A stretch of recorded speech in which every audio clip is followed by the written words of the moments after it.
Pagi tiba tanpa suara.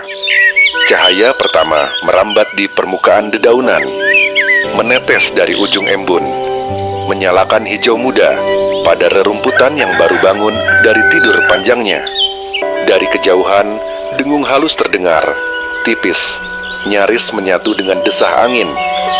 Itulah napas pertama dari dunia kecil yang terjaga di balik kayu tua. Koloni lebah madu.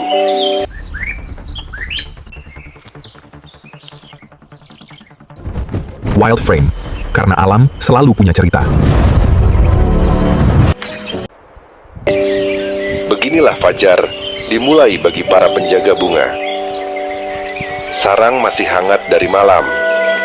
Di dalam ruang gelap itu, dinding-dinding lilin menahan aroma madu yang matang, bercampur dengan panas tubuh ribuan penghuni.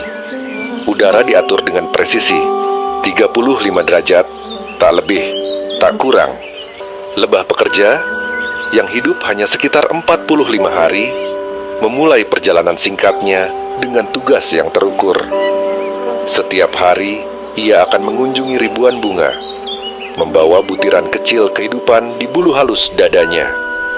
Sementara di jantung sarang, seekor ratu besar dan tenang melanjutkan siklus tanpa henti, meletakkan hingga 2000 telur setiap hari. Di sekelilingnya, pekerja muda memberi makan, membersihkan, menjaga. Tidak ada perintah, tidak ada teriakan, hanya harmoni yang terbentuk dari naluri yang diwariskan jutaan tahun. Di dinding lilin berbentuk segi enam, madu berkilau keemasan. Bentuk itu bukan kebetulan. Segi enam adalah pilihan paling efisien di alam, menampung cairan tanpa menyisakan ruang kosong. Setiap sudut sama, setiap garis punya alasan.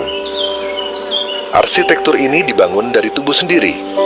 Lilin dihasilkan dari kelenjar di perut, lalu diuleni dengan kaki, disusun oleh antena, dan diperiksa kembali sebelum mengeras.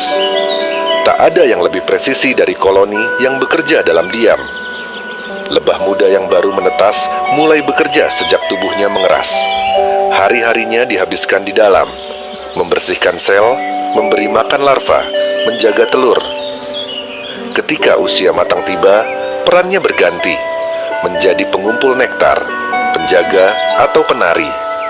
Antena mereka membaca partikel bau di udara, mendeteksi nektar, bahkan dari jarak ratusan meter. Mereka memilih dengan naluri yang dibangun dari generasi panjang. Tidak semua bunga mengandung hadiah, tapi setiap bunga layak disapa.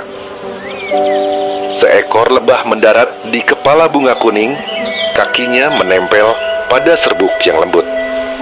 Dengan gerak kecil, ia menggali cairan bening di dasar kelopak nektar yang disimpan bunga sebagai umpan.